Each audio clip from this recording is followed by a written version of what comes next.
பாருங்க, கடவுள் நம்மை உண்டாக்கினார், கடவுள் தான் நம்மை சிருஷ்டித்திருக்கிறார், எல்லாவற்றையும் கர்த்தர் எழுதி வச்சிருக்கிறார். நம்மை பற்றிய சரியான விவரம் கர்த்தருக்கு மட்டும்தான் தெரியும். என்ன சொல்ல வரோம்னா, நம்மை பற்றி நன்றாக அறிந்து வைத்திருக்கிறவர் நம்முடைய தேவன் மட்டும்தான் இந்த உலகத்துல, வேற யாரும் கிடையாது. நம்ம நினைக்கலாம் இவங்களுக்கு என்னை பத்தி நல்லா தெரியும் நம்ம நினைப்போம், ஆனா அவங்களுக்கு தான் நம்மளை பத்தி நல்லாவே தெரியாது.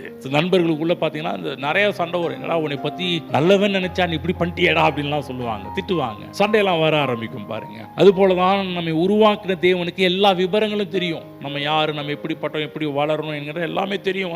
அப்ப நம்முடைய வெற்றிகரமான எதிர்காலத்துக்கு நம்முடைய எண்ணங்கள் ரொம்ப அவசியம். என்ன எண்ணங்கள்? நம்ம உருவாக்கின தேவனுடைய எண்ணங்களுக்கு நேராக நம்முடைய வாழ்வை திசை திருப்ப வேண்டும். அதுதான் நம்மை உருவாக்கின தேவனும் அப்படியே சொல்றார், உன் இஷ்டத்துக்கு கண்டதை நீ போற்றக்கூடாதுப்பா, உன் இஷ்டத்துக்கு வாழ்க்கை வாழ்ந்துடக்கூடாது, நான் என்ன விரும்புறேன், உன்னை உருவாக்கின கடவுள் நான், நீ இப்படிதான் வாழணும், இப்படி உன் வாழ்க்கை இப்படி அமைச்சுக்கிட்டீங்கன்னா உன் வாழ்க்கை இப்படி இருக்கும் என்பதெல்லாம் நான் சொல்லி வச்சிருக்கிறேன். அதற்கு நேரா உன்னுடைய வாழ்வை திசை திருப்பு.